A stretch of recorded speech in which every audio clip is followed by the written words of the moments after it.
ইরানের হামলায় বিধ্বস্ত হওয়া এক F-15 যুদ্ধবিমানের নিখোঁজ ক্রুকে জীবিত উদ্ধার করতে ইরানের মাটিতে প্রবেশ করেছে মার্কিন সামরিক বাহিনীর বিশেষ চৌকস দল স্পেশাল ফোর্স।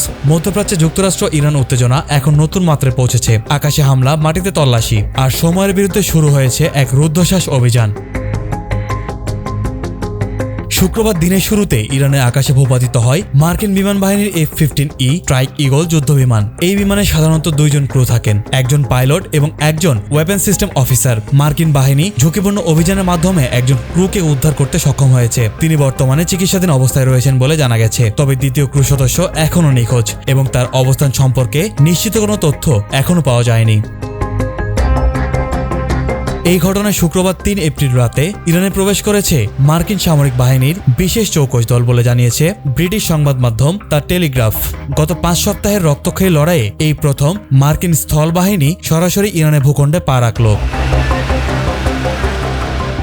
ঘটনার আগে তেহরান সহ বিভিন্ন শহরের আকাশে একাধিক মার্কিন যুদ্ধবিমান উঠতে দেখা যায়। সাথে সাথে ইরানের বিমান প্রতিরক্ষা ব্যবস্থা সক্রিয় হয়ে ওঠে এবং ব্যাপক গোলাবর্ষণ শুরু করে। যুদ্ধবিমানগুলো আত্মরক্ষায় ফ্লেয়ার ছুড়লেও শেষ পর্যন্ত একটি F-15E যুদ্ধবিমান ভূপাতিত করা হয়েছে বলে দাবি করেছে ইরান।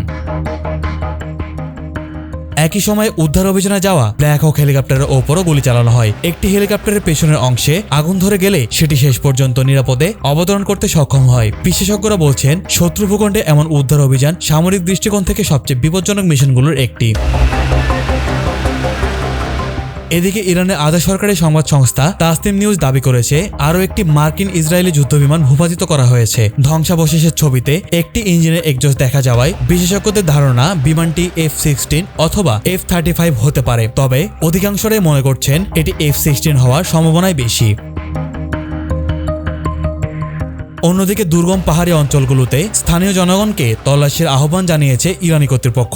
ইরানের রাষ্ট্রীয় টেলিভিশনের মাধ্যমে ঘোষণা করা হয়েছে, কেউ সেই নিখোঁজ মার্কিন ক্রুকে জীবিত অবস্থায় ধরে দিতে পারলে তাকে দেওয়া হবে প্রায় 66,000 মার্কিন ডলার পুরস্কার। এই ঘটনার পরপর স্থানীয় অনেক মানুষ লাঠিসোঁটা ও অস্ত্র নিয়ে দুর্গম পাহাড়ি এলাকায় তল্লাশি শুরু করেছে।